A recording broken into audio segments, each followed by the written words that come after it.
the trained forensics examiner would not do those kinds of activities because of the best practices that I talked about before. Original evidence was modified by those actions. So somebody messed with the computer before it was sent to forensics, and there's the proof. And remember what did Detective Koopman tell the lab? He said there was nothing on, God, it just dawned on me. He said there was nothing on the computer. And now suddenly there's something on the computer after he said there was nothing on the computer. Unbelievable. I'm with Stan Romanek on April 16th, 2025, and we're doing another follow-up video concerning some more explosive evidence about Detective Brian Koopman, and I use that word a lot lately in the past few weeks. It seems like we are uncovering more information about Detective Brian Koopman that has been hidden by Larimer County, possibly by the District Attorney's Office, but primarily Detective Brian Koopman has succeeded for the past 12 years in hiding what actually happened in Stan Romanek's case. So we're going to go through some of that today. And Stan, in front of you, I have a document from the District Attorney's court file. And do you see what the name of that document is here? It says complaint and information. And under the charges, what does it say for the charges on count 1? Sexual exploitation of a child. And then count 2? Sexual exploitation of children. And just for the viewers to understand, so these types of cases were previously referred to as child pornography. They're now referred to as child sex abuse material. So the record shows the initials CP for child pornography, but the new way to address that is CSAM, so child sex abuse material. So I just want to be clear, if I say CSAM sometimes, it means the same as child porn. On the complaints and information, can you see what the date is on page 2?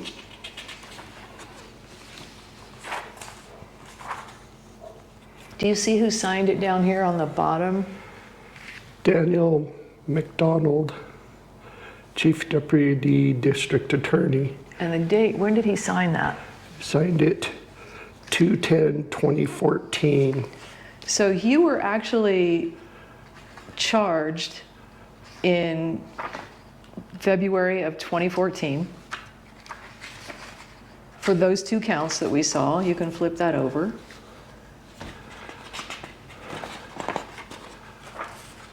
Let's just move that whole document out of the way. Okay. Yep, that one's done. We'll leave it over there in case we need to refer back to it. So that document said that you were charged on in February of 2014. When was the raid of your house? What year was that? Do you remember? 2013. I think it was February 2013. So almost a whole year had passed between when they raided your house and when you were charged with a crime. Yes. An entire year. Yeah. What did you do during that year? Freak out most of the year wondering why this happened. I was confused. I mean, I didn't understand why it was taking so long for whatever it was that they were doing. I thought for sure they were going to drop the charges or something.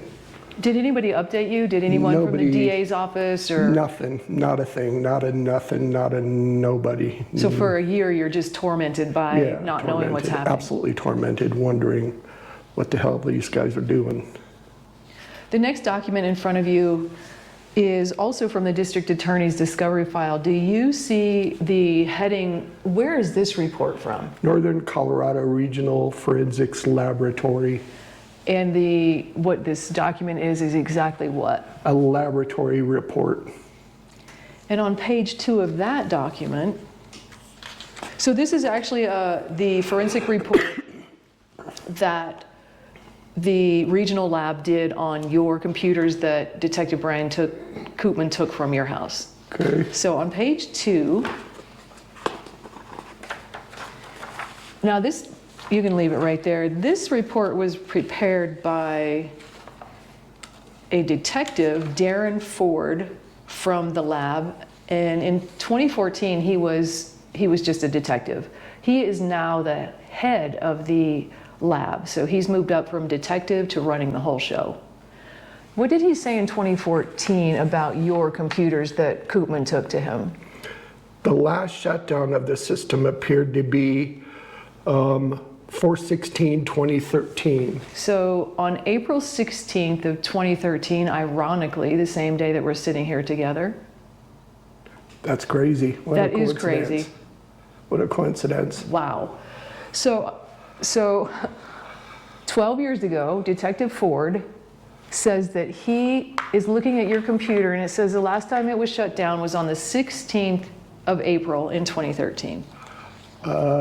That's weird because, they raided my house February, so that's February, March, that's months later, so that's confusing. So they took your computers in February of 2013, and this forensic expert that works for the prosecution says your computer was, the last time it was shut down was months after they took the computer from your house.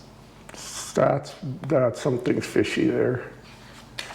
On the next document, now this is a document, just for transparency, that I received in a Criminal Justice Records Act request from the Loveland Police Department. So when I first met you and Lisa, I began doing a background check on you, doing research on you on my own. So I filed a report for all of your cases that you've ever had as a human being. And the Loveland Police Department had a lot of cases with your name and this address attached to it. And so I got all those reports. That is something that your criminal defense attorneys, Ted and Elizabeth McClintock, had failed to do. They didn't even look into you as your history, or did you have a criminal history? What did you do as a human being? You know, were you living clean? Were you notoriously getting into trouble? What was your history? So I got all those reports. You had a lot of reports, but not because you did anything wrong. The Loveland Police Department was repeatedly called to your house because of harassments, threats, assaults that happened to you while you lived here. Yes. So this is one of those documents that was basically buried in lots of pages of reports from the police department. And I want you to see, did you see a date on here? You see at the top where it says date? Date is April 17th, 2013. And remember when Detective Ford at the forensic lab said the last time your computer was shut down? Yes. What day was that? The same day, pretty much, right? So go ahead and refresh your memory. So on page 2 of that. Let me look. Shut down 4/16/2013.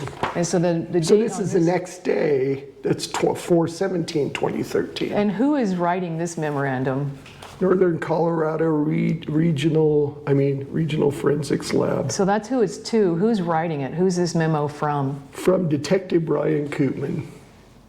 So Detective Koopman, on the day after the forensic examiner says that it was shut down on the 16th, the next day, Detective Koopman sends this memo to the lab, to the forensic lab. And here, I'll direct you here so you don't have to spend a lot of time reading.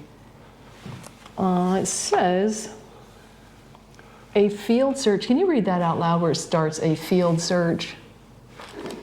Let me look where it is. A field search was conducted by NCRFL during the execution of the search warrant, and no evidence to support possession of child pornography was located. So they had proof that there was nothing on the computers. So how did it get on my computer? supposedly. Remember, this is from Detective Koopman to the forensic examination lab the day after the forensic examiner, Detective Ford, says the last time the computer was shut down was on the 16th of April. And this was on the 17th, the next day. Yes, so he gives the memo to the forensic lab the next day saying, oh, by the way, remember, you didn't find any evidence of CSAM on the computer when you were here doing the raid. And remember, it was Detective Ford who came to the house and did the forensic exam on your computers while they were still in the house. Yes. But then a year goes by before you're charged with these crimes. Yes. But let's talk about what happened in that year. So we know for sure that Brian Koopman knew. He writes it in his own memo. Brian Koopman knew that there was no evidence of CSAM on your computers during the raid. Then he takes all of your computers. Knowing there's no evidence, he even tells the forensic examiner who's working for the prosecution there's no evidence. Okay? Next document. So you just read that with your own eyes, Yes. the memo. What does that, how do you feel about that when you realize that Koopman and the district attorney, or maybe not the district attorney, but at least Brian Koopman and the forensic examiner who worked for the district attorney knows there's no evidence on your computers? I don't understand why they did this then. It's upsetting, and it's not fair, and it's not right. I mean, why would they purposely do something like this, convict somebody that's innocent? It's confusing, and it's maddening. It's upsetting. And I don't understand what would make this okay. How do you sort that out in your mind or your heart? I can't. I mean, all I can do is get enraged and sad, and they ruin people's lives, and there was no reason for it. Okay, so in the back of your packet, there's a binder clip. So we're just going to change the order here. And I'm going to have you flip to page, I believe it's 33. Oh, Jesus. You see the page numbers at the top? Yeah, I do. The document that we're looking at now is the official court transcript from your August 2023 35C hearing. And just for a review, a 35C hearing is basically held when your trial attorneys were ineffective as your legal counsel. Yes. So this is the transcript. And at this particular hearing, your attorney for the 35C hearing had hired a computer forensic expert. Yes. He's testifying at this moment. So that expert, if you look on page 31, is being questioned about who prepared the forensic report. And he testifies that it was the Northern Colorado Forensic Lab. Yes. Follow that so far? Yes. And on page 32, if you look at line 5, go ahead and start reading at line 5, and then you can just read to line 14.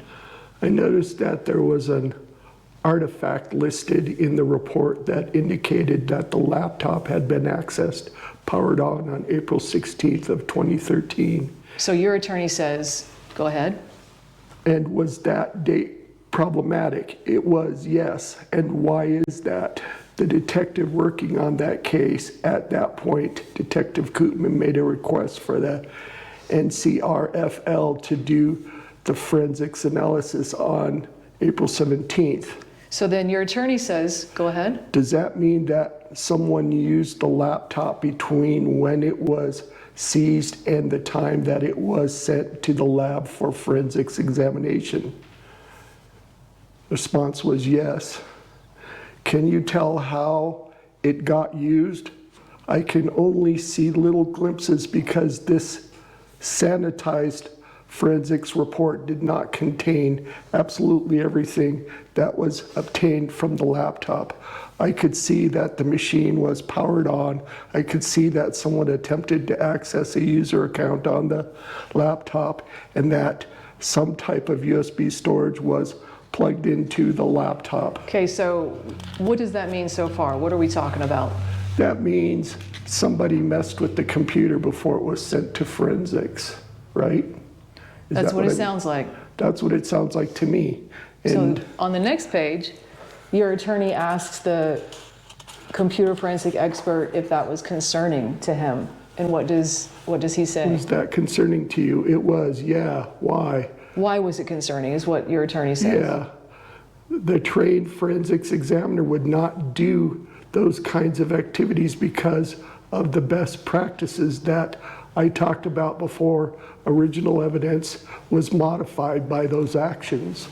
So somebody messed with the computer before it was sent to forensics, and there's the proof. And remember what did Detective Koopman tell the lab? He said there was nothing on, my God, it just dawned on me. He said there was nothing on the computer. And now suddenly there's something on the computer after he said there was nothing on the computer. Unbelievable. Just unbelievable. Why can't they do the right thing? Why is it so hard for them to just do the right damn thing? Okay, so is this your opinion that we're talking about here, or is this, how are we learning this information? What are we using to... Facts, this is facts. This is in their own, this is in the documents you're getting from the court itself. This is from forensics.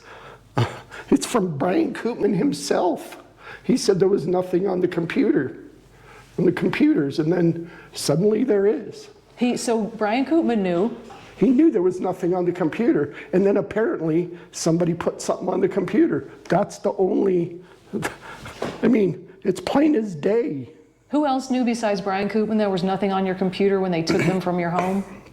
Forensics. Their forensic lab. Their forensics lab, yes. All right, let's continue with this. So your attorney is questioning this forensic expert. Yes. Under oath on the witness stand. Yes. So we just read that whoever did something to your computer modified the evidence by doing that. Yes. It's not something you're making up. Absolutely not. All right, next question. It's fact. It's in there. It's in the reports. So line 8, your attorney says, and what does that tell you about the person who used the laptop on April 16th? They were likely not properly trained to do the work that they were attempting to do. In this sanitized forensics report, were there indications of the forensics work that NCRFL performed after April 17th? Okay, so let me explain what that means. So they're now asking, so forensics reports show that somebody did something to your computer on April 16th. Yes. And there is nothing in any report that said anyone did anything after April 17th. Do you know what that means? It's tricky to follow, but what that means is that the lab, after the lab got the computers from Detective Koopman and they did their examination of the computers showed no other changes, meaning they knew what they were doing. They didn't alter the evidence. You follow that? Yes, I do. Okay. So we're going to go to the next portion. And again, this is, do you see line 5 or line 4 where the computer forensic experts begins again? What page? On page 34. Okay. It says line 4, the witness. So that's your computer forensic expert? The laptop was seized on April 12th. Someone did something in simple terms on April 16th, and then it was accepted to the forensics lab who did the proper analysis, a proper forensics image. Because they followed proper practices and protocols, there were no changes that were made to the computer by their exam. So I saw nothing in the report that indicated activity after April 16th. So your expert is confirming that the prosecution's expert did nothing to change the evidence once they got the computer from Detective Koopman. Does that make sense? Yes. Okay. So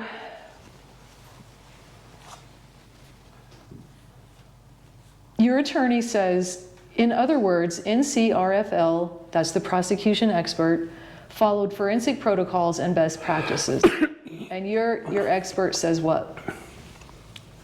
On line 15. Sure, seems like it, yeah.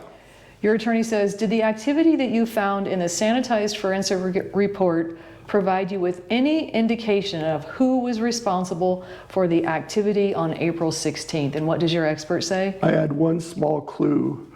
There was an external storage device that was plugged into the USB port on the laptop. The name of that storage device was inside of the forensics report, and the initials BK, BK for Brian Koopman, were part of the name of the storage device at that time. Okay, let's stop right there. So just for accuracy, your forensic expert says he noticed that somebody had plugged a USB drive into your computer on April 16th. Yes. And he could tell that the name of that drive had the initials BK. Yeah, which, I mean, it doesn't take a rocket scientist to know what that means. Right. So on line 25, it says, your attorney says, so you mentioned Detective Koopman. Are you aware of his first name? And what does your expert say? Brian. So this is the official court transcript we just read from. Yes. Testimony under oath. Yes. We know for sure the timeline now. Yes. Your house was raided Yes. in 2013. Yes. February of 2013. Your computer was in some magical place for 3 months before Brian Koopman took it to the regional lab. Yes. But on the day of the raid, they found no evidence of any CSAM or child porn. Yes, exactly. That's what the official record says. And that's what the records say. Yes. And then when your defense attorney on the 35C hired a computer forensic expert, now we know for sure that somebody on April 16th altered the evidence. Yes. And that person left evidence of who it was because of what? What was the evidence? Why do we know that it is Brian Koopman? Because it says BK on the, I guess it was thumb drive that he put into the computer and did whatever it was, altered my computer.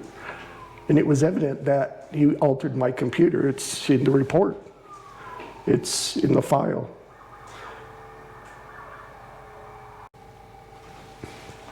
A couple weeks ago, we learned more shocking news about Detective Brian Koopman, that he had been silently Brady-listed in the 8th Judicial District. Do you remember that? Yes. Learning that? I definitely remember that.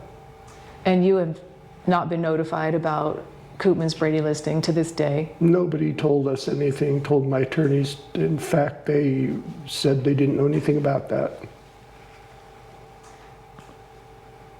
In a couple days, your 35C opening brief will be filed at the Court of Appeals. And you just reviewed or just learned that Koopman himself admitted there was no child porn on your computers when he took them from the house? Yes, that's jaw-dropping. I didn't know that Koopman admitted anything like that till just now. So go back to your very first document.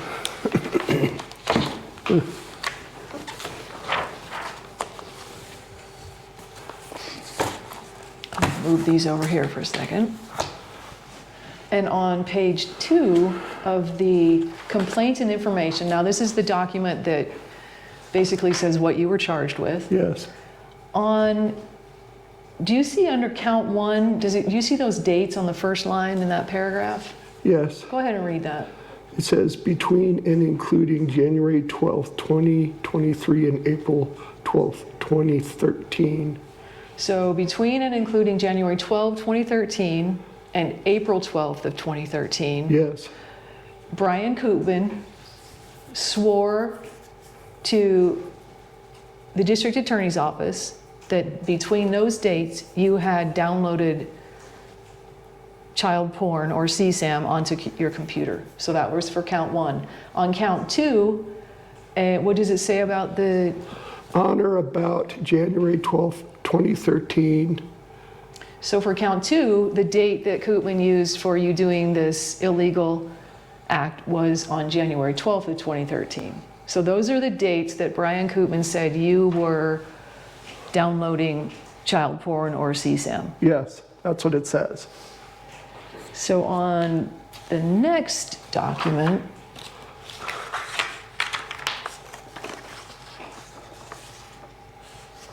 what are those receipts? Do you remember this? I do. We were What are the dates on here? Do you see over here? yes. So January 12th, 2013, 12/18, January, So just on the January 12th of 2013, where were you? we were in Nebraska, North Platte, Nebraska, visiting my wife at the time's parents while we were on our way to Nebraska. I don't remember if we were going there or coming back. I think we were going there. And we had stopped off at a Denny's in North Platte, Nebraska. And here's the receipts. So on the very day that Brian Koopman said you were in your home with the IP address that matched your address, I was out of state. you weren't even in I Colorado. wasn't even in Colorado. I was, and here's the receipts. And the receipt next to that, what is that? It's a gas station. Pump and Pantry is a local kind of Nebraska gas station. And what date is on that one? That one is January 12th, 2013. Does it have a time stamp on it? It says 16:58:20. So it's military time. So you weren't home when Brian Koopman swore under oath that you were downloading? No, and I have witnessed, there were the family, Lisa's family, and Lisa and everybody else that was in the car. I wasn't at home. There's no way. And on the second page of that, do you see those receipts? I do see those receipts. What are these? These are from drive-through for, one's for Popeyes. The other one, I can't really tell what that is. I think that's a gas station. Nuggets. Oh, no, it's for Popeyes. They're both for These Okay. two are for Popeyes. And can you see the date on that? Yes. What is the date on there? It is April 8th, 2013 at 11:57 p.m. And where were you? Looks like we were in Firestone, Colorado. Do you remember, can you see this receipt over here where this receipt is from, or the one on the Yes. bottom? Where is that receipt from? That's I think in Colorado Springs. Did you have doctors in Colorado Springs? Yes, I did. In 2013? Yes. I had a doctor that I was seeing in 2013, yes. So you have receipts from April of 2013 that also say when Brian Koopman accused you of downloading this CSAM material, Yes. you weren't home that day either. No, I was not, no. I was with family, so I was with multiple people that time also. So you had witnesses that you weren't even here. Absolutely, I did. Why do you have these receipts after all this time? Because I got this weird thing where I save receipts in case something breaks down, or it's my way of I'm anal retentive. I just keep track of what I buy, and it's kind of a glitch. And it's come in handy, especially, proving that I was not in town when they say this stuff supposedly happened. No doubt it's come in handy, right? Yeah, yep. Okay, so the last document that we have, and these dates are important to keep in mind, between and including, this is Brian Koopman's sworn under oath dates, between and including January 12th, 2013 and April 12th of 2013, Brian Koopman swore, that's when you were downloading these CSAM CP on your Alienware computer. And what receipt do we have here? This is for that computer in question was an Alienware computer made by Dell, and it was sent to Dell because it wasn't working, and it was at Dell for about 3 weeks, almost 4 weeks, during the time that Brian Koopman said this stuff was supposedly downloaded. And I not only have receipts, but I have audio conversations with Dell about the computer being there. And what they found was there was a massive backdoor virus on my computer. And it even says... What does it say down there? It says, found a virus, so we replaced the operating system. They replaced the whole operating system? Yeah, because the virus was so integrated into the thing. And what is the invoice date? The invoice date was April 5th, 2013.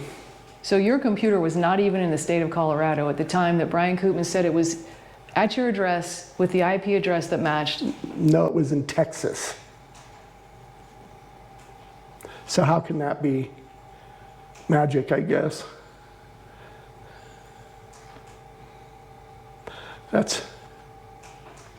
These people need to be arrested. They need to, it's not right. So for a quick review, we know for a fact that you were raided, your house was raided, they took all your electronic devices after they found nothing illegal on your devices.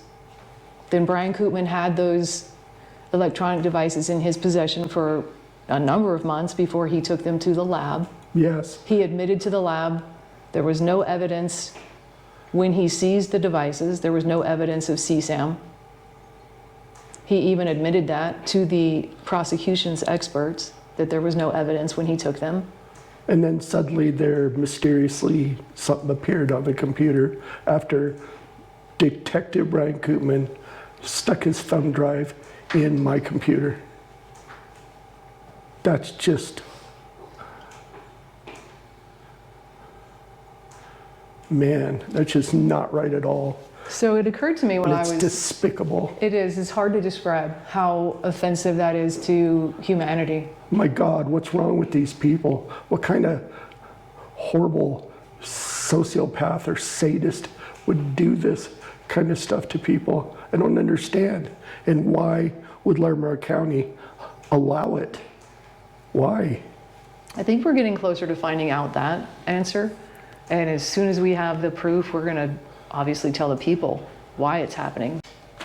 In our last video, we were in the hospital interviewing you there. Yes. And now you're out. Yeah, hopefully. You're in a wheelchair. For a while I'll be out. Yeah, hopefully. What's the story about the wheelchair? I have such bad autonomic dysfunction that they're concerned that when I get up and walk, there's a disconnect between my body and what my heart does. So my heart gets confused and it goes crazy, then sometimes it stops for a while, then it slows down, it goes crazy, slows down. Plus, I have a partially paralyzed diaphragm, and so it's a little hard to breathe and a partially paralyzed vocal cord, so that's why it's hard to talk. A lot better now than I was when I was in the hospital. So I've noticed as this interview has gone on a certain amount of time that it's getting more difficult for you to breathe and talk and... Yeah, I'm just a little tired. They got me on some pretty hardcore medications. So I know that people are going to want to have that kind of an update. Sure. So we're going to end with that, but it did make me think of something else. I have 2 letters here from 2 different doctors, and from April and March of 2025. So Yes. as I was reading over these, it occurred to me, do you have, now I've seen a lot of your medical records, and there's a lot. Yeah. Lots of doctors, lots of specialists. Do you have some way to force these professionals to lie for you? No. No, they truly care. I mean, these guys saved my life. They know, I get so sick, and they're there to help me all the time. And, without them, I wouldn't be here. I love those guys. They're great. And they're kind of upset because the court keeps bothering them, and they wonder why they need so many letters. And it's like, why? This isn't being made up. I mean, this is real. They don't understand. So they're kind of upset about what the court's doing. So you don't have some way to force professionals to say things that are I can't aren't true? force people to do stuff against their will. I'm not magic. No, that's just ridiculous. No, they're happy to do it because they know how sick I am.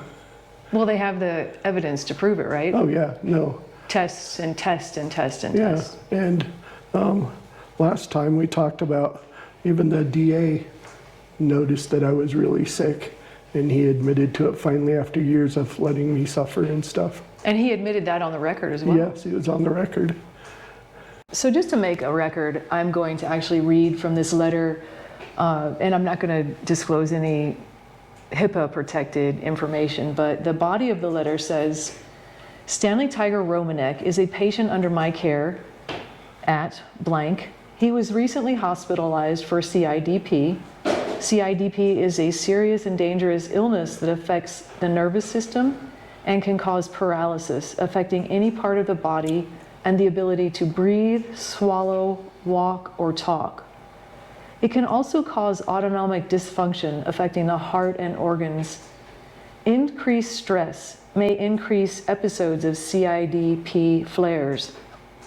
When Stan has flares of CIDP and associated dysautonomia, he can experience significant fluctuations in his heart rate, which affects his cognitive function. CIDP is a lifelong illness and requires constant monitoring for worsening symptoms. Treatments are expensive and frequent, and hospitalizations are common. He recently released from the hospital, and at this time, he needs to continue rehab and home treatments. So that's where we are now. Yeah. So we're not here alone. We have friends and family who are here to support you as well Yes. during this really uncomfortable interview process. Yes. So one of those people is going to ask you a question. Sure. Did the jury know that Brian Koopman put his flash drive into your computer? No, absolutely no, because I didn't know about that till just, when we got the forensics for the 35C, so nobody told anybody anything. We didn't even know. And when we tried to talk about the Brady listing of Brian Koopman, the DA acted like, oh, we haven't heard anything like that. Did the jury know that your computer wasn't even in the state of Colorado? No. My attorney didn't use it for some reason. I don't think it was even in the records. I begged them to use it, and they just refused. Everything I asked them, I begged them to get forensics, and they said, we don't need it. Last question, do you have any ill will towards the jury? No, not at all. They were just misled.